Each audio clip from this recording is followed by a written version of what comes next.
Hello, my friends. Welcome to the Mid-Career GPS podcast. I'm your host, John Nerrell. This is the show for mid-career professionals who feel stuck, undervalued, or unsure what's next, and know that doing more isn't the answer. Here we focus on how you show up, how you make clearer decisions, build influence, and take control of your career so you can find that career you love or love the one you have. Last week's episode was all about what to do when you're not sure what to do. And this applies to your job search, career clarity, a promotion, or even how you lead. And it's a perfect segue into this week's episode. Rather than thinking you need to add things to your plate to figure it all out, what would happen if you started subtracting things? This week, I am joined by Nell Derick Debevoise Dewey, who is also known as Nell 3D.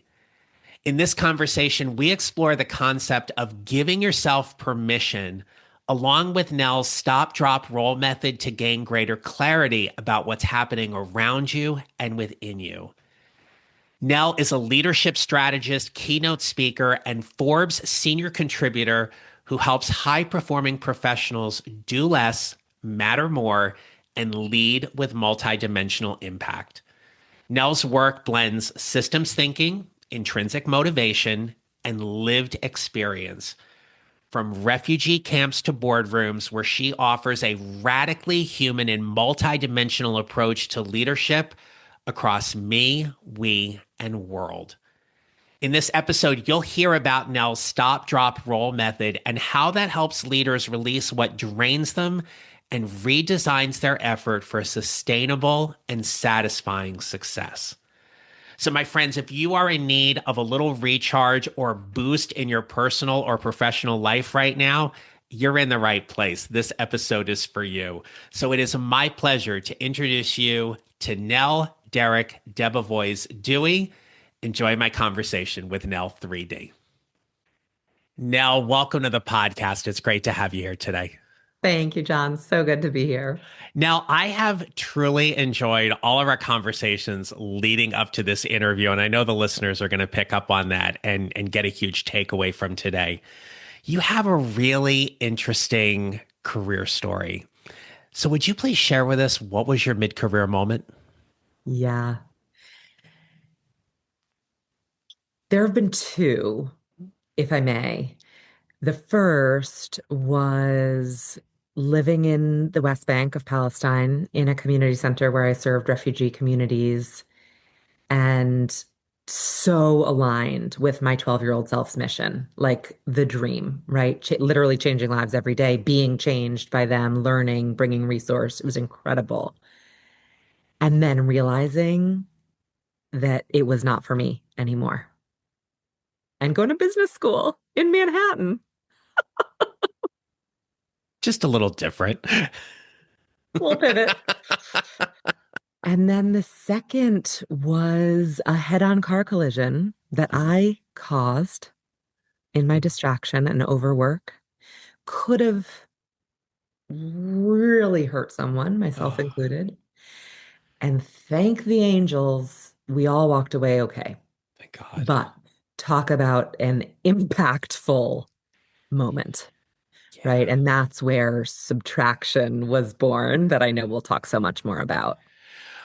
We will. And I want to thank you for sharing both of those stories with us, because it really does kind of set the stage for what we are going to talk about here today.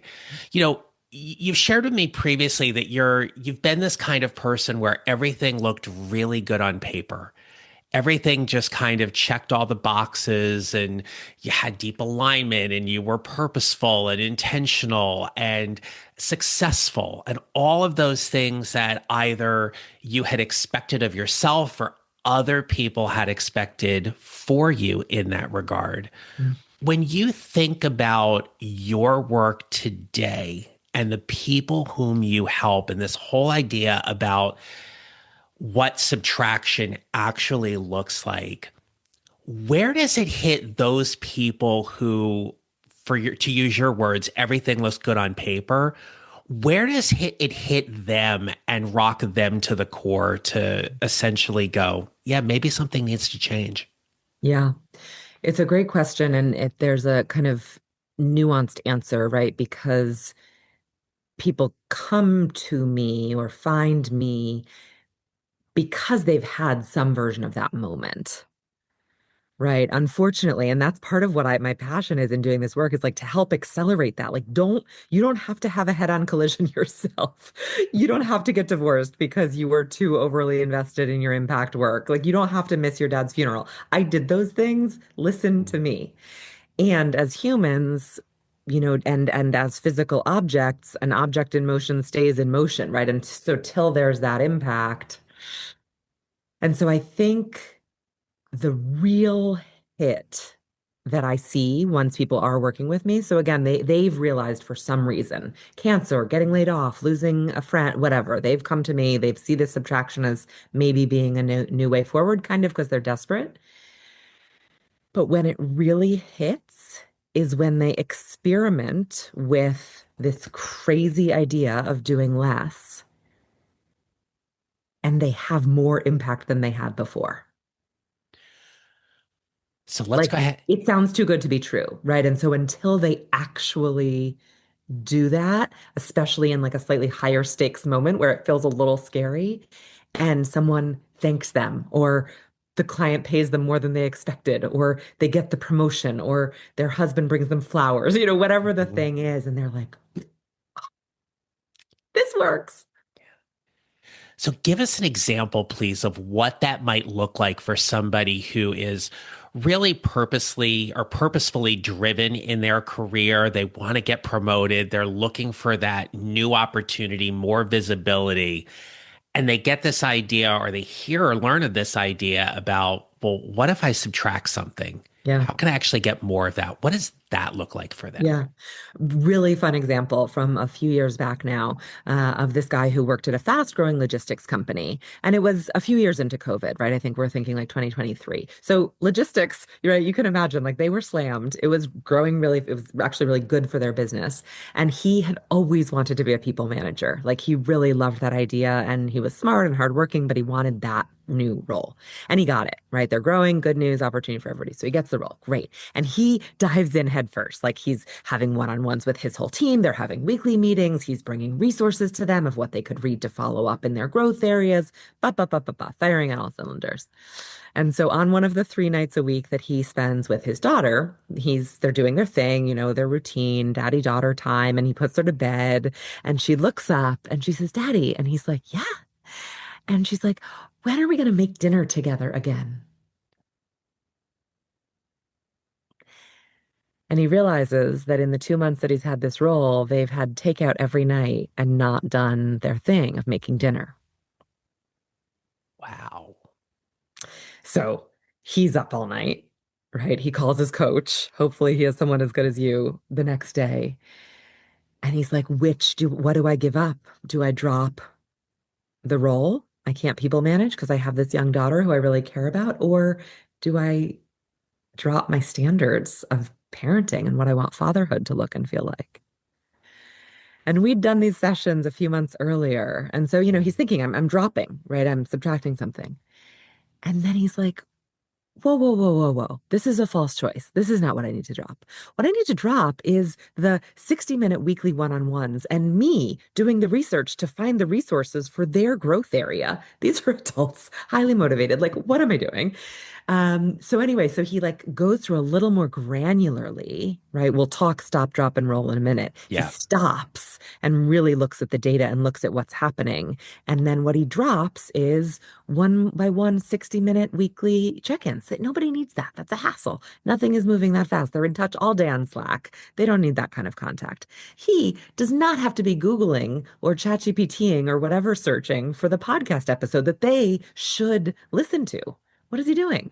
Right. So he drops those things. They realize that takeout is actually really fun sometimes. So he drops 3 home-cooked meals a week and brings it down to 2 because they like doing the takeout one night a week. And he makes the team check-ins a walk and talk because he realized Mm. also his step count was way down because he was just like at his desk, at his desk, at his desk.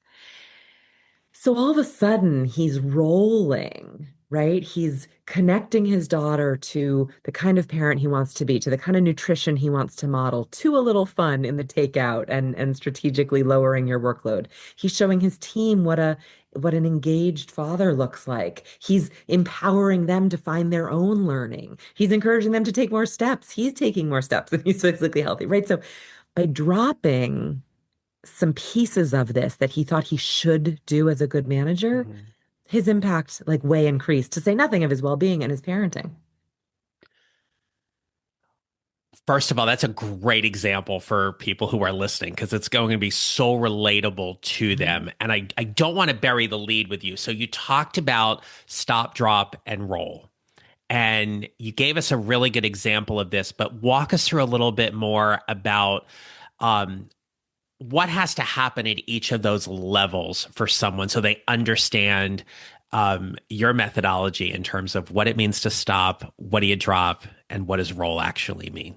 Yeah, awesome. So this is the really fun part. I love it. And it's really important to me that this come out as well because, subtraction, there's some kind of poppy stuff about this going on right now, right? Of like the 4-hour work week and let them and maintain your brutal boundaries and be brutally, which, look, if it resonates and it helps people, great. I don't think it's wrong. But it's not as nuanced as the people that you and I work with, right? Who are big-hearted, but also ambitious leaders. And like, I'm sorry, Tim Ferriss, but like my job doesn't get done in 4 hours a week, and I don't want it to. I have a lot more to give this is my life's work. So anyway, so we're doing the subtraction in a really relational way, right? We can decide if we go into systems thinking or not, which is Mhm. kind of the nerd background of this. But stop, drop, and roll reflects that. And so drop in the middle is the subtraction, right? So we'll get there. But first, you've got to stop. And this is not like go join a monastery and meditate on the mountains with the monks. If you want to do that and it works in your life, amen, Sure. hallelujah. Like Sure, have a great time. absolutely. Send me Yeah. pictures. But that's not what we're talking about. Stop is like an eyes wide open pause in your life in the moment. And maybe it's a 10-second pause before you hit join on the Zoom. Maybe it's a 10-minute pause at the beginning of the day. Maybe it's 10 hours a year to really go deep. But you need these little stops where you listen to yourself. Simple, not easy in a world of urgent red alerts and demands and chaos and fear and potential and pressure. Mhm. But you got to get some data. And it might be qualitative data, it might be quantitative data, it might be internal. My heart is racing. What is that about? It might be external. I'm losing clients or I had a bad review. It might be longitudinal. I thought it was going to get better in this new role. It hasn't. It might be in the moment. I'm in this meeting and I can tell that there's some tension. I don't know what's going on, right? But you got to collect the data. And then we experiment with dropping something, letting go of something. And maybe it's like our logistics manager who's literally dropping one-on-ones every week, take out twice a week. There are little things. Maybe it's just unhelpful thinking. Okay. Maybe you're just dropping the 10 times you ask yourself, is this the right color? Did I say that too loudly? Do I have to check myself in this meeting? And look, it's not that you don't ever think about those things, but if we're being honest, maybe we think about them a few times too many. Sure. Maybe. And so maybe that's what we drop. And it's an experiment, right? There are no permanent embargoes here. Nobody's checking up. If you miss the recurring meeting that you drop, pick it back up next week. I bet that recurring invite will still be on your calendar waiting Exactly. for you. Exactly. Yes. Mhm. Truth. And finally, roll. And so this is where that systemic kind of relational nature of the subtraction comes in. And it's where the opportunity to do less but have more impact comes in. Because in roll, what we're doing is we're connecting the dots of our lives. So come back to that logistics manager with me, right? And so now he's realizing that if I make this meeting a walk and talk, I get my steps, they get their steps. we get maybe some vitamin D or maybe some endorphins from being outside in the fresh air. Maybe we break a pattern of multitasking a little bit during the meeting because we're at our computer.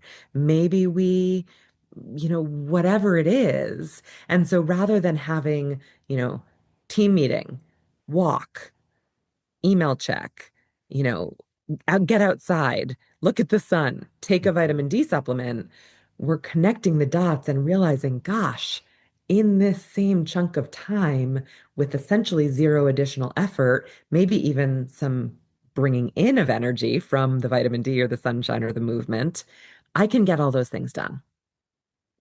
And so it's using, as people, we're sense makers. And so it's using that sense making ability to connect the dots and recognize where our activities can multitask. We're not multitasking, but our activities are. Okay. So as I'm listening to you go through this, I'm thinking about the person who is listening to this and going, now this is great. This is wonderful. I should probably do this. But I work for an absolute tyrant. And if I even brought this idea up to them, they would hate it, probably get angry with me, tell me I'm not working hard enough and everything. And I don't probably would never even bring it up with my manager, but I feel like this is something I need to do. Not should do, but need to do. Want to, Right? even. Yeah. What do you say to them? Yeah. I say you've got a few options. There are real bosses. There are real tyrants, right? And so, of course, one case, and good thing we're here with youth because they've got you as a resource, maybe you need to leave, right? And so I'm not going to say that we can make every situation fine, right? There are real toxic places and real tyrants and real problems. So that is definitely on the table. Mm, In all the other cases, or in the interim before you are able to leave, because many of us need healthcare, which in the United States comes from our jobs. So here we absolutely. are, a little bit stuck in some cases. Um, we always have agency to subtract something. You don't tell your manager. If your manager's a tyrant, don't tell them you're subtracting, right? Tell them you're improving your focus and your performance if you want to tell them anything. But Hmm. more likely, don't say a thing, but take this stop for yourself.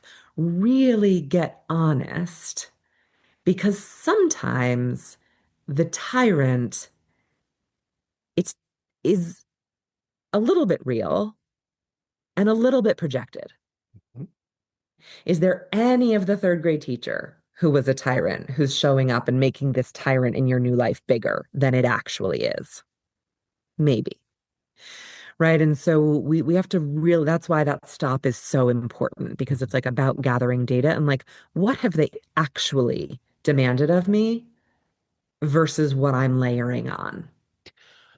I'm glad you brought that up because there've been a number of times on this podcast where I have mentioned or a previous guest has mentioned that at mid-career where people who are so driven, I often call it the curse of the high performer, right? They're extremely qualified, credentialed, they've gotten great results. They are going at an 11 when the speedometer rather only goes up to 10, right? They are playing full out every single day. Yeah. And we know that it often leads to some very unrealistic expectations to keep up on those demands, and it leads to burnout and a few other things as well. Yeah. And so it's why this idea about what could someone potentially subtract, right? This idea of, as you mentioned, about stopping, dropping, and rolling to get more done than you've ever done before. Hmm. What is the aha or the light bulb moment that goes off for somebody when they realize that they've done less, but got a whole lot more? What happens to them on the other side of that? So can I share a personal story about Please. me? Yeah. Yeah. So in this most recent pivot after that car crash, when I was like, okay, life needs to change. And so I'm writing this book, I'm speaking, I'm doing workshops.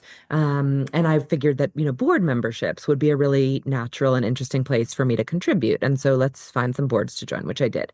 And I went hard, right? I hadn't totally learned the lesson. So exec committee, you need a treasurer. I have an MBA. I can do that. I'll lead that, blah, blah, blah. And so 2 years into this, I have now two committees, one of which I chair, plus the general board, plus exec committee. And so I have, call it 8 hours a month of Okay. meetings for this board. So the 2 years comes up, and I love the executive director. She's fabulous. And I really care about the mission. It's an interesting, smart group of people doing great work in New York.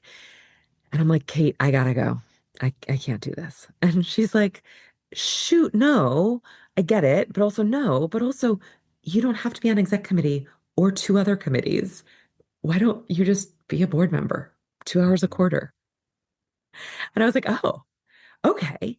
I don't really love those meetings either. And I do love coaching you and like helping to facilitate and making the board meetings more interesting. She's like, great. So do that with me. Coach me for 90 minutes a quarter. I would love nothing more. And let's restructure the board meetings and have you facilitate. Great. I'm like, great. So now I've saved myself 2 hours a week, right? 8 hours a month, a little less because I'm coaching her, call it six Sure. hours a month back into my bank. And I love coaching her. She gets massive impact. She's more inclined to stay because she was a little on the fence, if we're being honest, Yeah. for a number of reasons. The board meetings are so much more engaging. We're getting comments from the chair and the exec committee, thank goodness. And so I feel freer, less burdened, and more fulfilled. And there's more impact rippling out. I feel I feel on fire in a Sure. controlled way, not a blazing house fire because we stopped, dropped, and rolled. That is a really great example. Thank you for sharing that. That's Totally. good, right? But I think to your point about people with tough boss, it's so like I hadn't even thought of that until she said, "Well, just do this." Hmm. Right? So maybe with the tyrant you can't have that conversation. But with a more sane manager, you can have the conversation. And the opener isn't, "Hey, I'm trying to subtract. Can you help?" Right. The opener is, "Hey, I'm trying to contribute the best that I've got to give." Mhm. And I'm noticing that this meeting, I don't really add any value. I don't have decision-making power. The AI notes are really good. I think I could help bring in new clients if I did 90 minutes of prospecting instead of that. What do you think? Right. What boss is like, no, no, sit quiet, don't Yeah. get new business? I hate that idea. Mhm. Said no one ever. Correct. Yeah, absolutely. Now, we've talked a lot today about what it means to subtract things out of our work life and even in our personal life, as you've shared some examples. But through your Substack and your social media, you've also broached this idea about what happens if we subtract other people. And for the listeners, because I record this over Zoom, we both had these big, like cheesy grins on our face when I asked that question because, here we are 2 months after the holidays, and we might be having some of those conversations about, maybe I don't want all that drama at the holidays this year. What does it mean for you to actually go ahead and subtract other people, and why would we even do that? It's really important, right? I mean, I should attribute the quote more properly, but hell is other people. Is that Sartre, I think? And look, I don't I'm know. an introvert, but like Yeah, I also love humans. Like you're a great human, right? It's been so fun getting to know each other. I value your work so much. same. This is a Thank you. delightful conversation. So there are people who I love and appreciate. And most of us couldn't do business without other people. So other people, this isn't like many of my subtractions. This isn't a whole, again, it's not let them. It's not brutal boundaries. It's not meditating in the mountains. It's a relational version. So three buckets of other people that we should subtract very clearly and specifically. Number one, anyone who isn't a loving critic. Mm, And so only some people truly know your work deeply and care about you. If those two things aren't true, their feedback is not worth a lot. Now, your boss or your clients may or may not meet those conditions, and you may still have to appease them at the very least. But I want to suggest that there's some unhelpful thinking that you might be able to subtract, that it's not about you as a human when you get that feedback if they don't meet those conditions of being a loving critic. And that can really change the game, right? I've known people who work in really tough situations with really tough people for a long time, and good, bad, ugly, maybe they should have left sooner, but we're pretty strong and resilient. So I'm not endorsing suffering in a toxic place. And Sure. if you have to for a moment, we can really protect ourselves. So that's one. The second is imaginary other people. And so these are like the third grade teacher who was so hard driving and embedded themselves so firmly, right? A formative experience that no one is actually saying, did you proofread that a third time? There might be a typo. No one is saying that. And yet it's a script that you hear in your head. And the final is a nuance of that, which is your impressions or your imagination about a real person, right? And so this is kind of a hybrid of one and two, where I think this tyrant boss expects me to be in at 6:55 a.m. every day, but it's actually just that they have a brutal commute and they're trying to miss traffic. Mm. And they understand that I come on the subway and that, or they don't care how I come, but they don't actually care that I'm here at 6:55. It's just what they do for their own choice, right? And there's no projection or expectation around that. And sometimes, we can really, our minds are powerful for better or worse. And so we can imagine other people's expectations in a way that is really unhelpful. So those are the types of other people to subtract, not like your good friends or good Sure. family. No, absolutely. Yeah. No, thank you for that. This whole idea of subtraction is fascinating, and I hope people will learn more from you and follow you and everything like that. But as we start to wrap up, what advice would you give someone to help them build their mid-career GPS today? Mm. I think those stops are so important. Again, there is so much coming at us about what a career should look like and feel like, even. And, John, I don't know what you're seeing in this world right now. It looks pretty friggin' crazy to me. And so the idea that, like, what we learned or what our parents modeled or what our career counselor taught us or what the movies show is still right, like, if you pause, if you stop for a minute, that's a bonkers premise, Yeah. right? Everything is changing. And so scary and hard, but also major opportunity. And so, I think the only GPS that we can trust right now is our own. Not that there aren't great resources, mentors, coaches, online resources. There's a lot of wisdom to be gleaned and metabolized, so it's your own, but really make some time to stop. Literally shut your eyes, check in with your physical body, your mental body, your data, your results, because everything else is a little bit in tumult right now. It is. Yeah, I often say there's two words that typically come to mind with how I describe this job market, this climate, this work right now. And the two words are it's frustrating and it's heavy. Uh, There's a weight that we have not seen before, especially for those people who are job hugging because it's the safest and most reasonable bet for them. yeah, Like to your point earlier, right?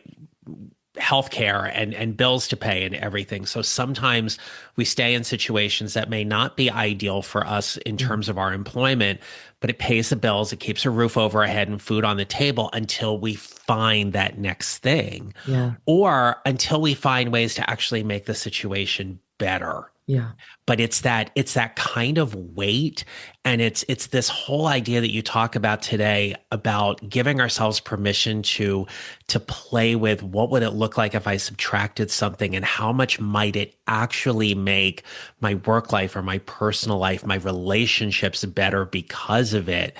That I can see taking some of the weight off. And that sounds really good because yeah, like so many of us, I struggle sometimes with everything that's going on. And, full disclosure, the Girl Scout cookie dealer showed up last night, and I'm already 2/3 of the way through a box of Samoas, and we're not even 24 hours in. Those are some They're damn good so cookies. good though. All right, They're they're really so good good. though. Really good. A note for the job huggers? Can I Yeah, just add that? Because I think please. it's a Yeah. really prime, it's happening for sure. It's a very real phenomenon. And it's a really prime spot for subtraction because as high performers, right, gold star junkies, we've been taught to do more. And so some of those people are in those positions, need to stay in those positions. Again, as for healthcare or money or whatever else, it's a scary job market to be out in. And so the potential to subtract, to flip that paradigm from always doing more and always giving 11 on the scale of 10 is magic Mhm. because then you can extend your run there a little bit. And by the way, you will shake. I've seen this happen a lot. So I'm just going to say, not you might, you will shake some of the resentment that inevitably comes in that position when you stop fruitlessly spinning your wheels and doing more and cruise a little bit, lean out. And don't feel guilty about that, right? You've put in your years at 11. Take a few years at 7 or a few months or a few weeks. Yeah. You still come out at a 9.5, right? So Yeah. I think it's really important for folks in that exact position to experiment with cruising a little bit, maybe. Mhm. Yeah. I love that. Well, Nell, if people want to follow you, find you, connect with you, learn more about you, I'm going to turn the mic over to you, my friend. Please tell us all the great places where people can connect.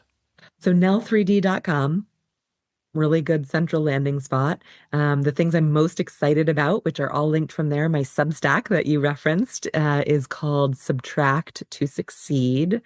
And it's really fun. There's 2 free posts a week there. Just open. We present, like you said, one was what if we subtracted other people? And I write an essay, there's a video on it. And for paid subscribers, there's a bunch of tips to really make that real. There's a 60-second prompt, there's a 15-minute kind of thought experiment. There's an AI prompt, which people are having a lot of fun with. And then there's a paired exercise. So that's all paywalled. If anybody has a financial issue, a lot of people, first of all, can get reimbursement from their employees, or their employers as a leadership development benefit. So easy way to do it. If it's still a barrier to pay, let me know and I'll send a DM. But the paywall is there to make it a little bit more of an invested community. Sure. So yeah, and we're doing right now, we're doing 100-day subtraction practice. When this airs, we'll be midway through, but the door is always open. It's been really fun so far. Well, good. I wish you all the best with that. Keep up the great work. What you're doing and putting out there is so important. So, Nell Derick Debevoise Dewey, what a pleasure. Thank you so much for being a great guest today on the Mid-Career GPS So podcast. welcome, John. Thank you.